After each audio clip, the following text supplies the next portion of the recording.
It is Wednesday, November 8th, and I'm doing my best Griffin impression that I can. The Give and Go show is back in your life. We got the Mats today. Somehow, after Eagles, Cowboys, we're still here, able to stream together. And we weren't going to bring that up. There will be no football discussion. And God, that beginner is such a banger. Appreciate everybody for tuning in. As for today, as I mentioned, we just got a Mats show today, so it'll be a nice quick one. What we're going to do, I have a surprise impromptu trivia for Ferentinos that we're going to start the show off with. And then we're going to play a game called Real or Not Real, where I'm basically just going to give a stat or whatever about the NBA the first 2 weeks in the season. Ask Ferentinos whether he thinks it's real or not. Basically, is it legit? Is it something that's going to carry on for the rest of the season? Before we get into it, Ferentinos, how we doing? Doing good, man. This is a good hashtag thanks Matt episode that we got going. Yeah, that's true. Hashtag thanks Matt. Yeah, we'll see how people feel about these real or not real. And I do feel as though a Attack on Titan discussion is necessary, but we need the whole gang back for that. So good. We can't do it without Griffin and Elliot. They got to be here for it. I just wanted to get that out there for the people to prepare. But all right, here's a trivia question for you. So as of going into tonight's games, whatever's happening now is not included. There are 5 players currently averaging 30 points per game with another at 29.9. So we'll basically count him. And I always find this interesting because it just shows you how much scoring is up. Even with like the Knicks kind of bringing the NBA back to the 90s, scoring is still up generally across the board.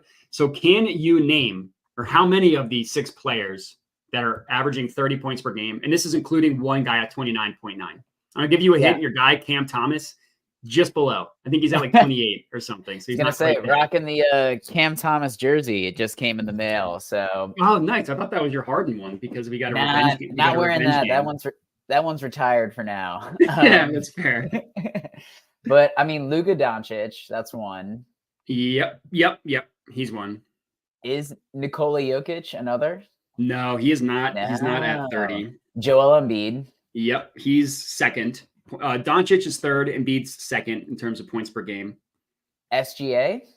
No, he's not there. He's been he's been good and he's been a little banged up, but he is not there. Anthony Edwards? Nope, not at 30. Oh, man, I'm not doing well. All right, let me see.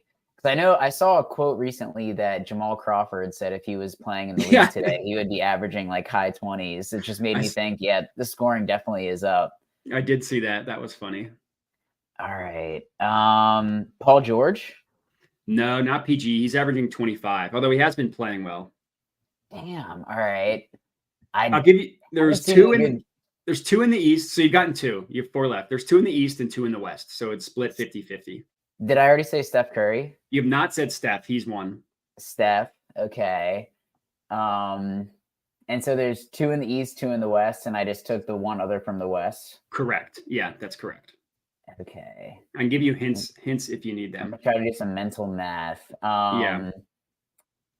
Is Jason Tatum one of those players? Tatum is one. He's got 30 like in 4 or 3 straight, something like that. Tatum's been cooking. Boston's been crazy. And then I know the Pacers are like the number 1 offense. Is Halliburton up there? No, I can't think he's that much of a scorer. But they are the number 1 offense, but it's basically everybody scoring between like 10 and 25. Like there's nobody that's averaging that much for the Pacers. All right, let me get a hint for the next one. All right. So you have 2. Yeah, you have 2 left. One player you hate. And and he's the guy averaging 29.9, so just below 30. And the other one, he's been playing well. He's like a well-known guy. It's not a trick question. Their team is starting a little bit slow. But he has been playing well. A player that I hate. So it's not James Harden. It's not Ben Simmons. I'm going to say Kevin Durant. Yep, there you go. Kevin Durant is averaging. I know he's been hard carrying the Suns because nobody's played. Like literally nobody's played. It's ridiculous. He's averaging 29.9. Has Booker played enough games to be up there? So I think not, because this was just literally looking at NBA.com and just literally sorting by points per points per game. So I'm assuming he does not count. Let's recap. KD, Luka, Steph, and then We You got have Kevin Durant, so I need one more. Embiid and Tatum. So Oh, Embiid. Oh, so that's it. no, you have Embiid one. and Tatum. Wait, it's you're missing Embiid, the Tatum, Luka, KD, so there's Steph. 6 total. Oh, and then the one who's 29. Yeah, which was KD. So you're missing the number 1. I can just give it to you if you don't want to keep Yeah, going. I missed the number 1. Spida. It's Donovan Mitchell. Oh my God. Yeah, I guess I just haven't been thinking about him since he hit that game winner against us in game 1, but he has been on a tear too. Yeah. The Cavs I feel like have been kind of hit or miss, but he's been cooking. He's been on fire. Damn, yeah, I haven't been giving the Cavs that much respect, honestly, this year. It's been fun to watch the Nets. They've been close with losing every game, but honestly, like Boston and Philly look like the powerhouses in the East, which is That's awesome to see for half the podcast. Yeah. Half of today. Well, at least I mean nobody likes to see Boston succeed, but unfortunately they're just too good. But that does bring us to our real or not real. Okay. Which we can get into. So the first thing that I want to talk about. So as of right now, again, heading into Wednesday's game, so whatever happens tonight notwithstanding, there are 4 one-loss teams in the NBA, 2 of which, not surprising, Nuggets and Celtics. They're both awesome, look really good. Although who beat both of them is a little bit of a surprise, and we'll get into that team later. But the other 2, the other 2 are the Sixers and the Mavericks. And they're both currently the 2nd seed in their conference. The Mavericks are 6-1. They're one of, like I said, one of 4 one-loss teams, 6th best net rating, 4th offense, 18th defense. It's been a pretty pancake schedule. Like they've only beaten one team with a winning record, and that was the Magic. So it's like a fake winning record. And their 1 loss is to the Nuggets. And then when you look at the Sixers, they're 5-1, also the 2nd seed. Similar to the Mavericks, they've also played a pancake schedule. Every team they've beaten has been bad. Raptors twice, no offense to Elliott. The Suns with nobody on their team, and they're not even that good. And then the Wizards and the Blazers. The one good team they played, the Bucks, they lost. But they have the 2nd best net rating with the 3rd best offense and the 5th best defense. So top 5 in both.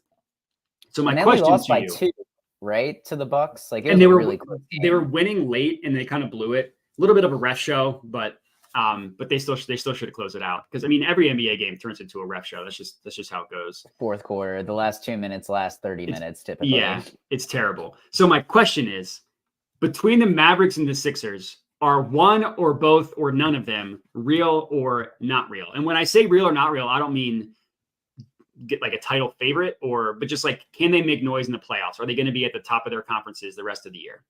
I'm more confident. I think both are real, but I would put the Sixers in more of like a all caps bold compared to just like a Mavs lowercase real. Cause I feel like the Sixers, like, it's sustainable what they're doing. Joel Embiid is picking up where he left off from the regular season, at least, as far as being just a scoring machine, looking like the guy who was the MVP last year. Maxey has slid into that role and that void that Harden has left perfectly, so much to where the ownership was just like, get him and his fat ass out of here. Like, we don't need him here.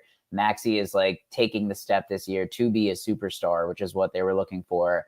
And I just see like everything is humming. I love Nick Nurse. Like we were talking about, their 1 loss, yes, was against the Bucks, but Dame just kind of went crazy at the end. Yeah. And, like Sixers kind of fumbled it, but they were very much in that game all the way throughout the game. Mavericks, Luka has literally, and he can do this all year. I think like his production is sustainable. The play from Derek Lively as a center, I think, is huge for them, as far as like, that's a piece that they were kind of missing. I still feel like they're kind of light on depth though. Kyrie's got to get out of a funk, but you can't count on him to play all the games that he's going to play in. So, and I just think the West is so stacked because they're the number 2, but I believe the Warriors only have 1 loss too, right? Like, so Warriors have 5-1. Warriors have 2 losses. I think they're 5-2 or 6-2. Okay, because there's a few teams in the West that, and on the standings, so the Warriors are 4-2 and they're in 3rd. So it's just 1 extra loss is the only difference between the Warriors and the Mavericks. Are you sure? I have them at 6-2. It might be wrong. And then the T-Wolves at 4-2. I just think that's correct. Yeah, that's right. Yeah. So they have a lot of like, there's just so many stacked teams in the West. Like right now the Suns are 3-4, but I think they're going to bounce back and get healthy and work their way in. The Rockets are 3-3 in the 8th seed. I don't see them staying there. Dylan Brooks, he's just a proven winner. Hey, LeBron said he deserved the contract, and ever since Oregon, he's been balling. So yeah, that's true.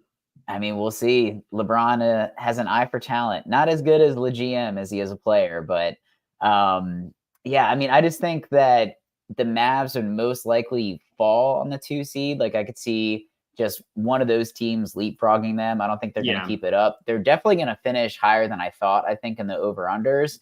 But right now, it kind of looks like in the East, it's really Boston, Philly, and Milwaukee is the big 3. And I think everybody else is just going to be kind of like fighting for the rest. Like, honestly, 4-9.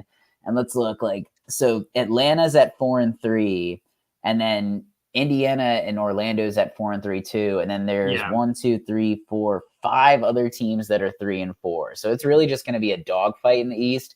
But I think the Sixers are that tier above, whereas the Mavs, it kind of feels huddled. Like anywhere from really 2 to 10, I think could flip. And like that's not even including the Suns right now. And the Kings aren't off to as hot of a start too as I thought that they would be at 2 they're 2-4. Yeah. So I just think there's a lot more power in the conference in the West. So I think that the Mavs aren't going to stick at that.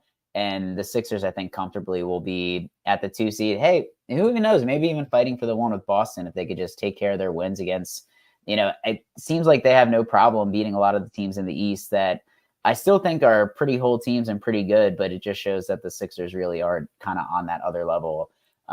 Griffin, I think, would want me to stop talking about how good the Sixers are at this point. Yeah, but I mean, I'm going to sound like a homer, but I agree with you. I think the Sixers start is more legit because, I mean, the thing with the Mavericks is they look good, but they're relying a lot on a rookie, Derek Lively. And that's he's going to have games where he's not performing well. Whereas the Sixers just feels more sustainable. Like they finally have wings, but they've never had wing depth in Embiid's entire career. Maxey looks awesome. Embiid is known to be good in the regular season. And like Nick Nurse is a great coach. Like Embiid he's had one game where he's had fewer than 6 assists so far this year. And that's huge for him because he was always like basically even. He's basically Jaylen Brown, like even turnover to assist ratio. He was a terrible passer, couldn't handle double teams.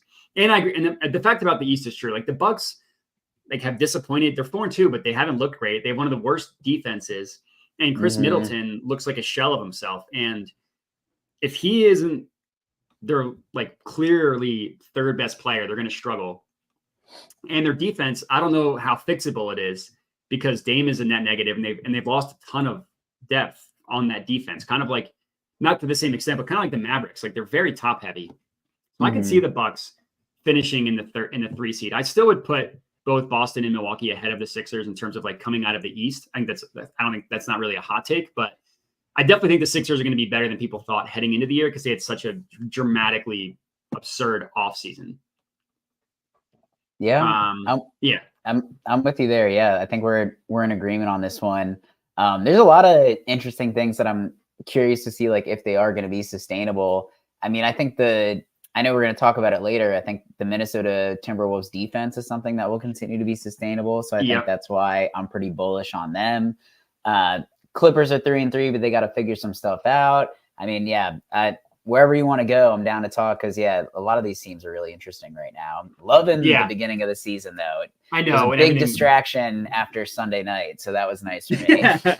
That's good. Yeah, that's what you need. The second something like that happens, you just immediately move on to something else. I mean, different sport. I just need to.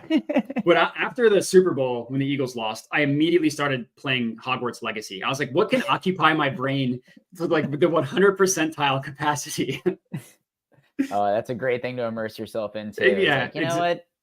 Just magical world. Let's do exactly. this. I'm going to become a student of Hogwarts. I think what I have 1, 2, 3, 4 more real or not real. There's so much to talk about. Like you said, it's hard to encapsulate it into one episode. But we had 2 upside surprises. Got to go with the negative. So as of right now, there are 2 1-win teams in the NBA. One is not a surprise. No offense to Griffin, the Washington Wizards, by far the worst team in the NBA. They're a total abomination. The other team that only has 1 win is the Memphis Grizzlies, who look terrible, who also are not like rated well according to like net rating and analytically. They had some gross losses in there. They lost to the Wizards. That was the Wizards' one win was against the Grizzlies. They lost to the Blazers the beginning of the year when the Blazers were not good. They're still really not good. And then they started 0-4 and like, okay, they're playing the Jazz. They'll get it together. And they got the doors blown off by the Jazz. So right now they're literally the worst team in the West. So my real or not real isn't that they're going to finish last in the West, but that in general, this is going to be just a lost season for the Grizzlies. Real or not real? I'm going to say real just because I was in the agreement that the Grizzlies would be in the under. And obviously I didn't think that they would be this bad, but I really think losing Steven Adams for the year really hurt the identity for this team. I agree. I think a lot of, the reason why they played well is they were so great on defense, and then they were able to just, move the ball around. Desmond Bane was always hot as a shooter.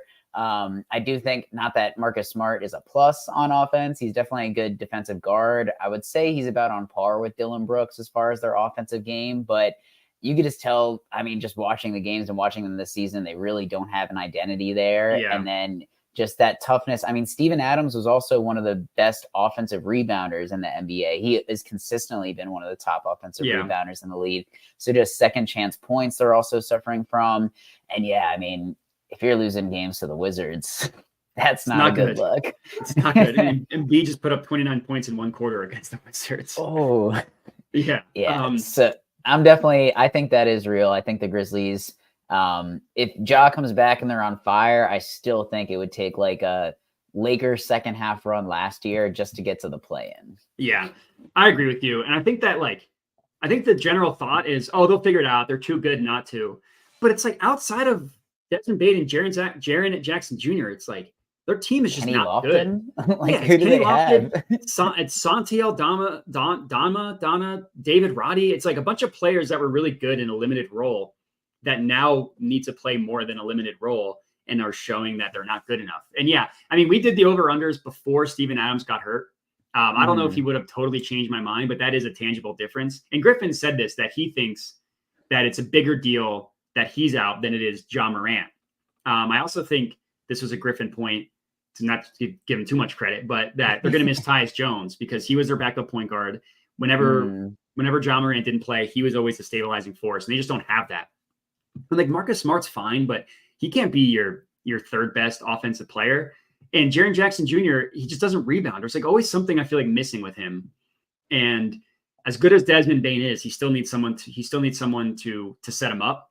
Because he's got those T-Rex arms. Yeah, he does. Yeah. So I agree with you.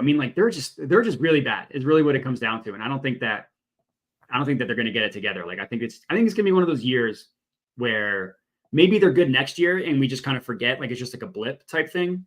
But yeah, kind of like the Hornets, or like people think the Hornets are going to be good because they're going to have everyone back, like everything's going to reset. But I think the Wizards are blowing them out right now. They were last I checked. I haven't checked the scores since we popped on. But yeah, I kind of do think they're frauds. Yeah, the Wizards are up 94-77.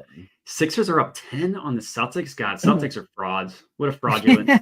I'm just kidding. Although I did not put this together that this is a James Harden against the Nets. I like that, like totally went past me. Yeah. I was listening to a little of Zach Lowe before this, and they were talking about the Clippers a lot. And of course, just whenever they talk about James Harden, he always brings up the Nets super team. And stop talking about this team. I listened to that too. But it was just a lot of the comparisons back to that, like how they're going to work them in the offense. And kind of seeing it, they struggled a bit with the Knicks. And yeah, they were terrible. It will be interesting to see like what they do with Russ, because they can't, like, the lineup with the four of them on the floor was I think like -8 or something like that. Like it wasn't really good. Yeah. And Ty Lue kind of had try to get everyone in a motion offense, get everyone running around. Well, that stops when James Harden dribbles the ball like 80 times. And Kawhi's the same way. Like he loves to pound the air out of the ball. He's just better at it than Harden. So like, or not obviously at this point in their career, he's better at it than Harden. And yeah, Zach Lowe talked about it on his podcast. There was like this, it was like the same possession. Both Harden and Kawhi had open catch and shoot 3-pointers, and they both turned them down. And it's like, dude, that is not going to work if everybody's on the court together. Because like Russ can't shoot. He does. The thing is, like, if you put Russ's brain into Harden or Kawhi from a catch and shoot perspective, it would work out so much better. Russ loves the catch and shoot. Yeah, he's like, oh, I'll make this. Like, this is obvious. I'll make it. And then both Harden and Kawhi are like, nah, I'm not shooting. I'll dribble and then do like a step back 3 or like a fadeaway 3 or just take like a completely off rhythm shot when you had the opportunity to just catch and shoot. Yeah, exactly. So yeah, it's not great. But yeah, I do have the Clippers in another one, not this next one. All right, yeah, I agree with you on the Grizzlies. They're not real. I guess real as in they're not going to be good. So, but they're not real. The next team that I want to talk about is who we hinted at, the Timberwolves. Minnesota team that probably my favorite team to roast because they have just such low-hanging fruit with Rudy Gobert and with Karl-Anthony Towns. But after me taking a victory lap on them being bad, they've won 3 straight, 2 of which against the 2 best, by far, not a doubt, nobody's going to argue this, the 2 best teams in the NBA, in the Nuggets and the Celtics. The only loss for both of those teams are to the Timberwolves. They have the 4th best net rating, which is basically because their defense is the best by far, like miles above everybody else. In the 18th best offense. So like you mentioned, they're currently the 4 seed. I mean, looking at seeds is dumb 2 weeks into the year, but just to give context to it, they're 4-2. Above them are the Warriors, Mavericks, and Nuggets. So do you think the Timberwolves will be a top, let's call it 5 seed in the West? Real or not real? I'm big on the reals today. I think that's also a real one because already Zion is out. I don't know, like for personal reasons, he said he was out, but it's because he had his baby was born, which is why he was out. Oh, nice. Okay, which is also why Mariah Mills was trending on Twitter. I would say that might actually be a boost for the Pelicans then. But I just feel like a lot of the teams underneath the Wolves right now. So I think the Thunder will probably. I think if everything goes well, they could possibly leapfrog them. But I don't think the Stars and the Clippers are going to play enough games to gather enough wins. Obviously, I don't think the Rockets is sustainable, what they're doing. The Lakers, I really don't. I think they're still going to kind of stay around 500. I think the Wolves are better than them. The Suns are another team that could possibly leapfrog them. But I like the Wolves head-to-head more against the Thunder, and even the same thing against the Suns. I feel like the Suns just kind of need to get in the playoffs and then they'll do fine from there. Yeah. But as far as like regular season, what you want in the regular season is like a young superstar that's not going to miss games and is going to carry you. And that's Anthony Edwards. And I do think that out of all the like FIBA guys that were talked about and playing better since the tournament, like Halliburton is one of those guys. Yeah. I wish Bridges would be the guy to step up. He's had some solid games, but it seems like Cam Thomas has taken the headlines for the Nets.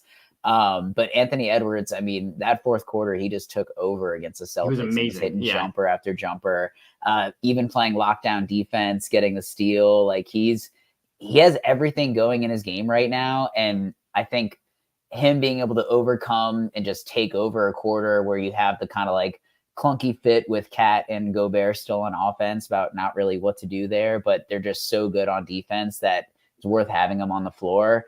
I think that is sustainable. And yeah, they do give the Nuggets a hard time. They probably were their biggest challenge in the playoffs last year. And, you know, beating the Celtics when they looked like they were just going to blow the doors off everybody that they play, I thought was really impressive. And yeah, I mean, I think Anthony Edwards was starting to take the leap already last year, but I feel like now he's kind of looked at as like the go-to guy in the 4th quarter to close out, which is exactly what they need. Yeah. I mean, I wish Anthony Edwards was on any other team because I think he would be like having Karl-Anthony Towns and Rudy Gobert just makes it so difficult for him on offense. And he's still amazing. No spacing. Like, yeah. There's no spacing. Like he drives and there's 2 just statues in the paint. And his pick and roll game is fine. It's actually better with Gobert because Gobert just rolls, whereas Cat is somehow he's like stuck in the corner. Like the 18th offense makes me nervous, and I think that is legit. Like I think their defense is also legit. I don't know if they'll finish by far the best defense in the NBA, but Rudy Gobert has always been a good regular season defender. Anthony Edwards is phenomenal on ball. He's amazing. Jaden McDaniels is awesome. Kyle Anderson is just like a good kind of glue guy type thing. Even Mhm. Gobert or Karl Anthony Towns has been not as horrible on defense. I still get worried because last game when they beat the Celtics, he had as many turnovers as he did made field goals. Same thing Yeah, with that's not fouls. He had the good. same in all of them. And that 18th best or 18th ranked offense is scary. But in the regular season, at least I feel like they have an identity, which is better than like, I don't know, all but two teams in the West. Like only the Yep. Nuggets and the Warriors really know who they are. And a lot of teams are just figuring it out. Like, cause Exactly. Like the Sun, like yeah. Beal hasn't played yet. Booker's played like what, 3 games so far? Mhm. And like the Clippers are going to take forever to figure it out. The Lakers are just older, and we already had an injury scare with Anthony Davis. I mean, he's fine, but of course we Once had a to have a game, I scare. feel Yeah. like it looks like he's just holding his knee, holding his ankle, and it's like, what's going on? And then he's fine. It's like, come on, have better body language, AD. He's like help us out a little bit. He's Peter Griffin when he like stubs his toe. You know what I'm talking about? Yeah. That's Anthony Davis. So I'm going to have a cop out, and I don't know. It's really real or not real. My answer is I don't know. I'm not confident enough to say that they're going to be a top five team, because I think that in terms of talent, I guess if you look at individual talent, I would say yes. But if you look at how the talent meshes together, it's awesome defensively. But like if your offense is clunky, like it's just not going to fly in games that matter. Granted, they blew out in Denver, and they did win a close game in against the Celtics. So like, what the hell do I know? Maybe I'm just being too stubborn. But the clunky offense between Cat and Gobert just scares me off. Yeah, and like I mean the Pelicans and the Thunder, if things do click, like the Thunder Warriors game a few games ago was awesome. Was so much fun to watch. I didn't realize SGA wasn't going to play before the game started, and they still have guys. What's his face? I want to get the correct Jay Williams down. Oh, the good yes, Jalen Williams. He was dominating Jalen Williams. Yeah. He got fouled out at the end because the game went to overtime, but like he's a guy that can show us he can get a bucket. I love Josh Giddey, so just his impact on the floor. I think he's a really smart player, good playmaker. Chet balled out. And yeah, Steph just hit that game winner. There's nothing you could do when Steph has the ball in his hands to end the game. So that was really exciting. But that just shows like they were missing their best player and still went toe-to-toe with the Warriors, who out of any of these teams in the West that like need to figure it out, I feel like the Warriors are just like picking up where they left off, and kind of seems like it might be that team from 2 years ago that we're just like, really, the Warriors again? And Steph Curry's just going to show us why he's the best player in the NBA. And if they do get to the finals, could have the LeBron discussions with Steph. That's true. What he would tie MJ if they win one, right? When he have no, MJ's got 6. He would have 5. Okay. Right? He would have one more than LeBron, I think is what it is. I can't remember because LeBron's got 4, and I think Steph has 4. Because he won one. Steph has 4, 2015, 17, 18, and 22. Yeah, that's right. So it would be one more than LeBron is what it would be. Mm-hmm. Yeah. Because LeBron is 3 and 4 in the finals. LeBron's won 2, I think, because he won 2. He went back to back with the Heat and then Cavs and Lakers. So he's 4 and 5, I think, or 4 and 6. Oh right? Yeah. Because the Heat won 2 out of 3 years. Yeah, they were together. They lost the first years in the Mavs. 4, yeah, 4. That's right. But yeah, because the last year they didn't win it either. Yeah, they got annihilated by the Spurs. They just got, and then he left. He was like, all right, I'm out of here. I'm gonna go back to Cleveland. Yeah, he like I love how he like framed it as he was going home, but it's really like that Cleveland team was just bad. Kyrie was there. Yeah, exactly. I'm coming home, but really the other team's better.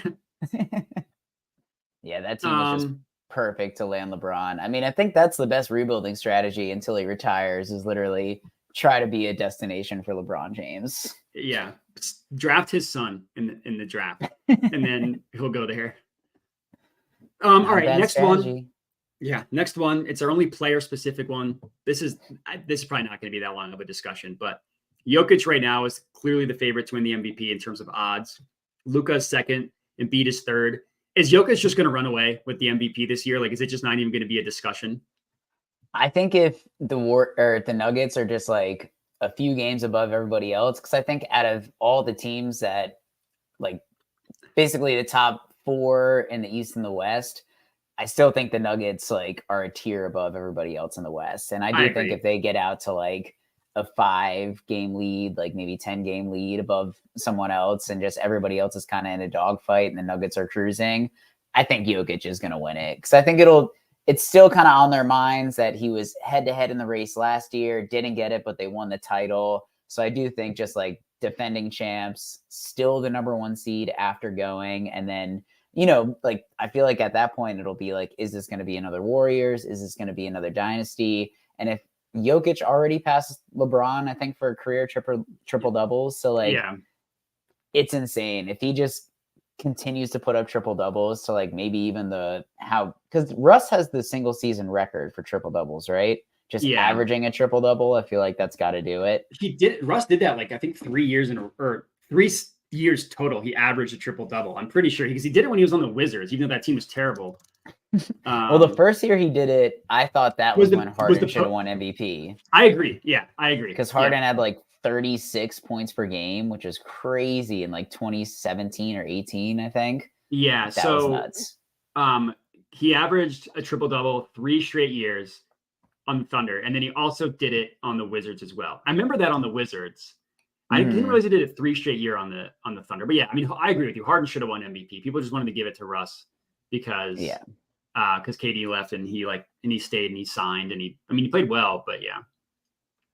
I think that was the year too where Russ, because those like Thunder teams with Russ and PG were pretty fun too. Because I think Steven Adams was still there when that was going on. And I always remember the buzzer beater where Adams like hit it out to Russ and he like shot it with like less than a second and went on the backboard. That was sick. Yeah, that was awesome.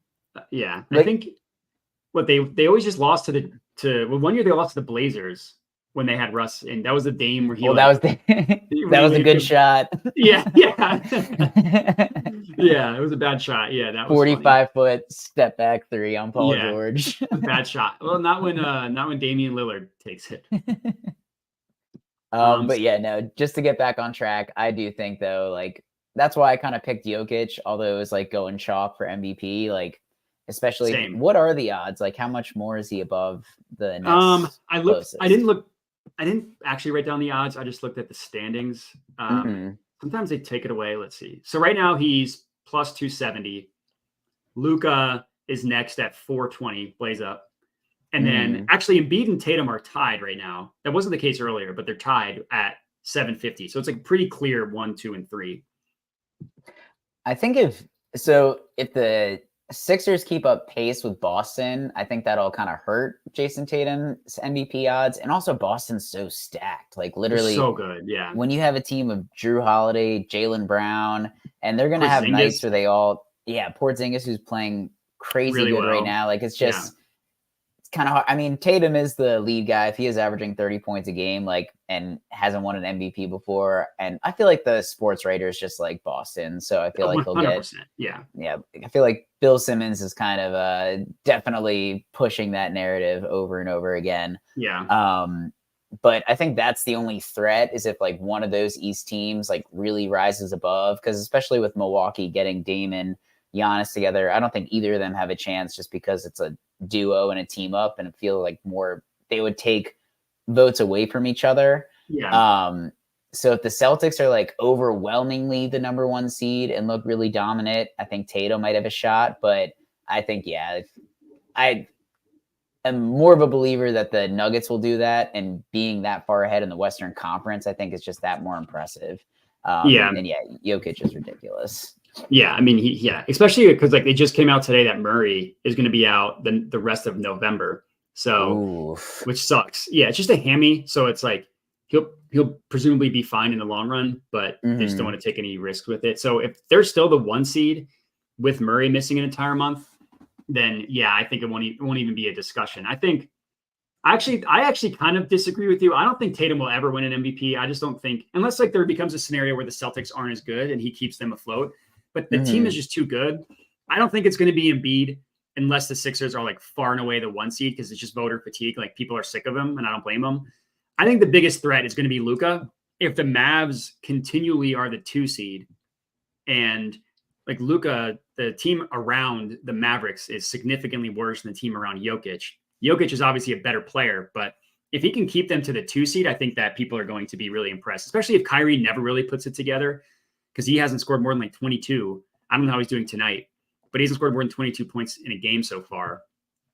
And it really is like the getting close to season end narratives. Like people pay close attention to those games when it comes to MVP voting. Yeah. And I feel like the Mavs are just more likely to be like in a dogfight until the fourth quarter in like every single game. And then Luka will hit a game winner and bail him out. Exactly. Scoring like 40 points. Like 100%. They're all going to be close. Yeah. If the Nuggets just blow the doors off of everybody and the Mavericks win close games, people are going to give it to Luka just because like, oh, the clutch, look what he did in the clutch.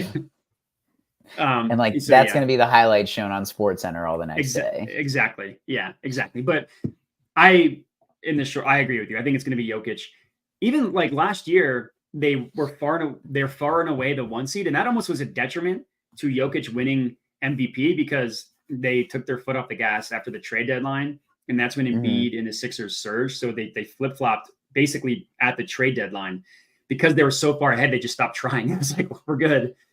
Like, yeah, let's get the big man some rest. We got the playoffs to worry about. Yeah, I mean, he took off. I remember his defense. I mean, it was almost a nightly situation where he would get roasted on defense, and then I would retweet it, trying to push my narrative of Embiid winning MVP. I feel like Jokic is the guy that when you're playing like pickup basketball and he knows where the pass is going, but he's so lazy he'll just get the kickball instead of letting the point happen. Like I feel like Jokic at the end of the season was like leading the league in kickballs. He was. Like, that is actually it really? Yeah, he was. They talked about that on like the Zach Lowe podcast because people are trying to frame that as in like, look how smart he is. He's not giving up a basket. He's kicking it. It's like, no, because he doesn't want to. Look how lazy he is. Yeah. I saw TikTok. It was like talking about playing against Jokic, and it was like someone taking a nap and then waking up and playing and just dominating everybody. They're like, that's what it's like playing against Jokic. He never looks like he's tired. Or sorry, he never looks like he's energized. He always looks like he's like just woken up from a nap. And then he just cooks. It's just so effortless. Like anytime he shoots a three, I feel like him and Steph, there's a few players where it's like every time they shoot a jumper, and KD, it's like that's why it was really fun watching the Nets. I was like, oh, this has a shot. This is going in. Like this is gonna be a swoosh. Yeah. But yeah, if he's like at that spot in the corner or even at like the top of the key, just working around the pick and rolls. And it's so funny how Jokic can just like find space to be on the 3-point line and nobody is guarding him. It's like, that's a bucket. Like he's going to take that three.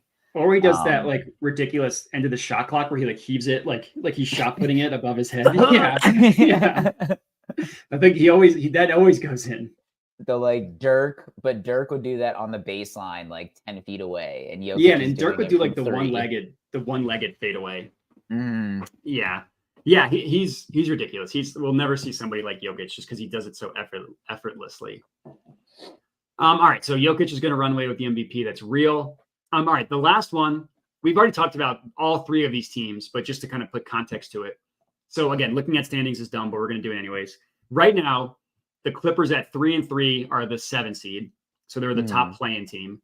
The Lakers at 3-4 tied with 1, 2, 3, 4. There are 4 teams with a 3-4 record.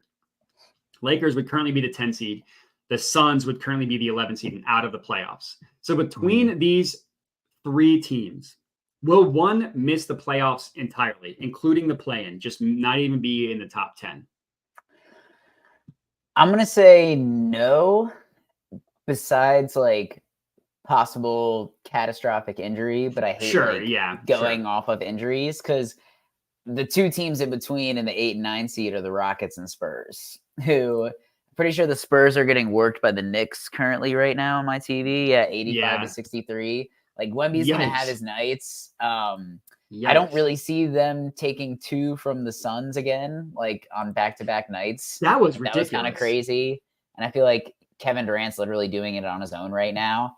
The Lakers are probably my favorite for a team that would possibly drop out just because they're an older team, season-long grind. I feel like they do kind of get rejuvenated around the trade deadline and after the All-Star break every year just because They trade I everybody. feel like it's kind of they trade everyone. It's like a LeBron narrative. He's like was coasting the whole year, and now he actually has to try, which is kind of why I think they burn out in the playoffs too recently with just like LeBron teams. But I think the Clippers, like Ty Lue is always, I think he's like considered one of the top coaches in the league. Like Spoelstra, everyone kind of gives to is like by far and away the best coach. Like I feel like Ty Lue, I would love it. I do like Jacque Vaughn, but honestly, if I like found out Ty Lue was going to coach the team, I wouldn't hesitate. He's like a great players coach, but I think even more than that, like he does draw up really good plays. Like I feel like that's how you know, at least one of the signs for me, like if a coach is great is like the plays that they call out of the timeout. Do they lead to buckets? And I know it's like set plays, like kind of in the NFL, you would think that the opening script would lead to a touchdown because like every play is called out, which is why if you're playing the Cowboys, you know, it's going to be run up the middle, sack for the first drive. So, you know, if everybody scripts the first 15 plays and they go so well, why not just script the first like 60 plays? It doesn't make any sense to me. Just script more. If that's as simple as it is, why is it only the first 15? Why don't you do the whole quarter? Yeah. Fourth quarter script. This is our fourth quarter script. Exactly. If the game's within like 7 points, this is what our script is going to, it seems easy. I don't know. I don't get it. People make so much to do with the scripted plays. I'm like, if it was that big of a deal, they would just script more. Yeah. And like that's what I think.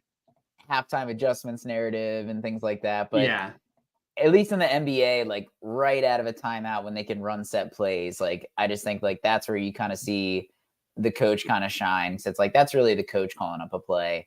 Funny clip just to give Elliot something to be happy about when he listens to the podcast. Did you see the Dennis Schroeder clip that I sent? Like he was on a podcast talking about how the coach was calling up a play and Scotty was just like, I mean, I could just step back three it. Oh yes, I did see that. I did see that. Yeah. It's like, why wasn't that just the drawn up play? Just let me do a step back three. Yeah. Sometimes coaches overthink things. Like, I mean, I really am not trying to bring this up, but like the fourth down when Dak threw it to like a heavily covered Jalen Tolbert, like, dude, throw it to CeeDee Lamb or Ferg. It's like, what are we doing here? It's like they scripted this play. It's like they called up this play when he's the first read, throw it to him. It's like, well, maybe just give it to your best player. Where Lamb was 1-on-1 in the end zone, would have had a shot at it. Yeah, that's bad. Yeah. Or it's like, why do a play that would lead to a contested catch? Like run a slant, get something going in the middle. Like just try to like, you don't need to go for the end zone. I think it was like 4th and 8 or 4th and 7. It was 4th and 7, and this was before the last drive. They threw like a curl. It was a sideline to Jalen Tolbert. Yeah, it's like, what are we doing here? It's like you have CeeDee Lamb who's and it's the same thing every time LeBron has the ball at the end of a game. He makes the right play, and the person always misses it. And then everybody says, well, look how open this player was. He passed it. And it's like, at some point, you just have to shoot. Yeah.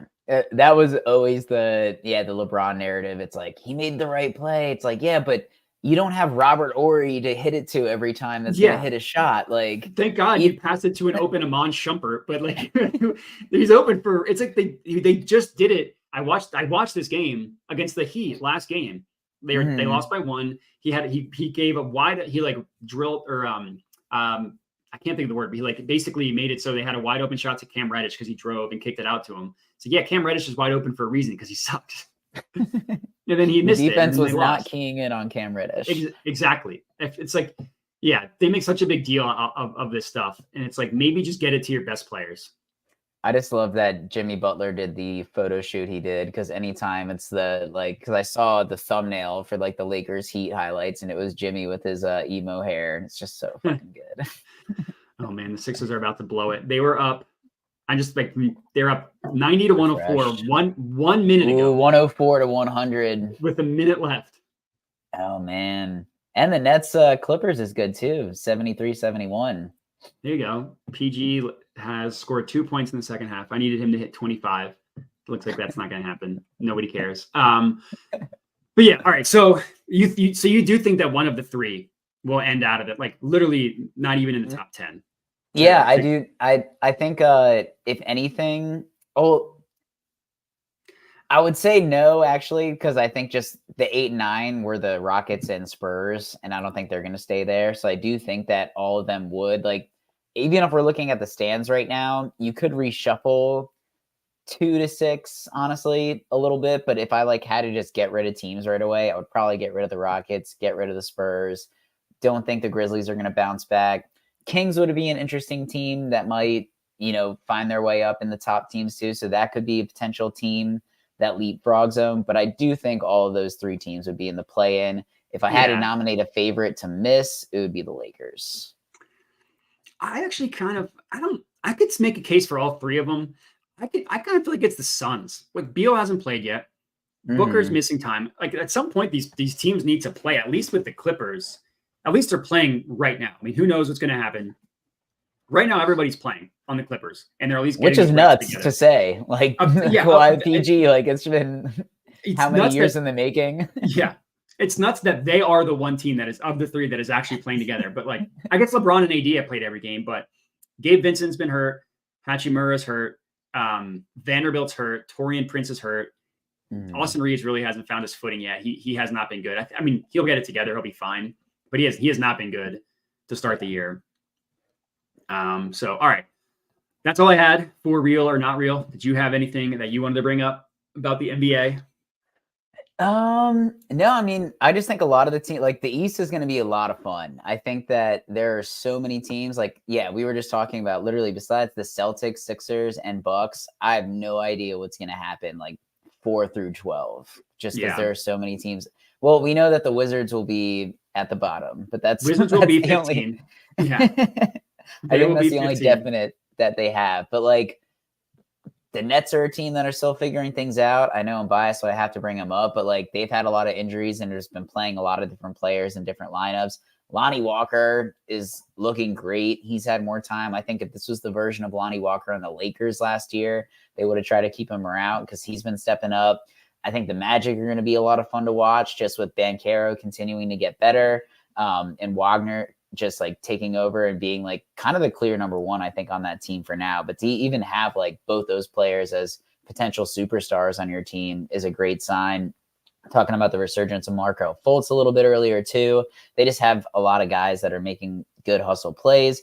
And then even the Pistons, who are down at 2 and 6, like Cade Cunningham is balling. Yeah, they're a really fun team to watch. So just as far as like League Pass, like I just think there's a lot of fun teams to watch in the Eastern Conference.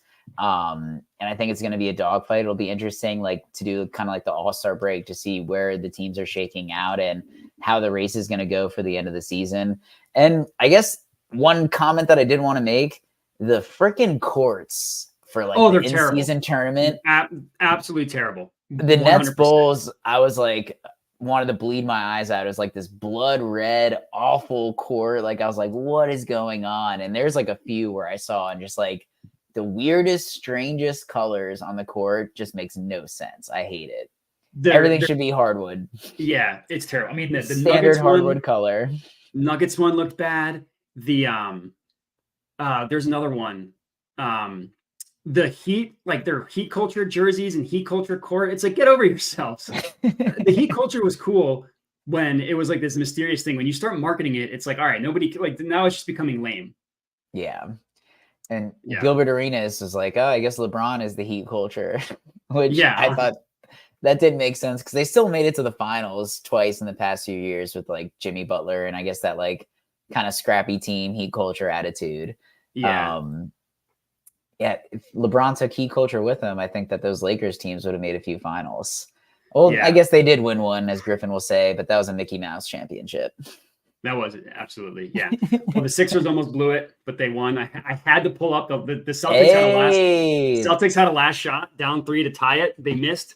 I had to pull it up. If something crazy happened, you would have seen me melt down on live, but we're good. Now, So we get to wrap up the show with the Sixers as the 1 seed. Now, that's true. The Sixers as the 1 seed. I mean, the Heat culture thing, I'm sick of it. It's like, oh, is Heat culture not winning a title unless you have LeBron? Is that what Heat culture is? Is that what we're excited about? I mean, like, I get it. Either of us would love if our team has had even the post LeBron success. The bubble finals was an awesome run. Last year's finals was an awesome run. Last year to the Eastern Conference Finals was an awesome 7-game series. But like, let's cool it with the Heat culture because it turns out you need talent to win. Yeah. And they just traded away a lot of wings that I think would help him. Although Bam Adebayo did have, so they took away one of his rebounds, so no one has officially had a 20 rebound triple double game. But Really? They took away one? yeah, so it's 19. That's which lame. is kind of crazy. Yeah. Like, just give him the stats. I wonder why they did that. All right. I'm sure it was a well fought rebound, but no, this Yeah. was good.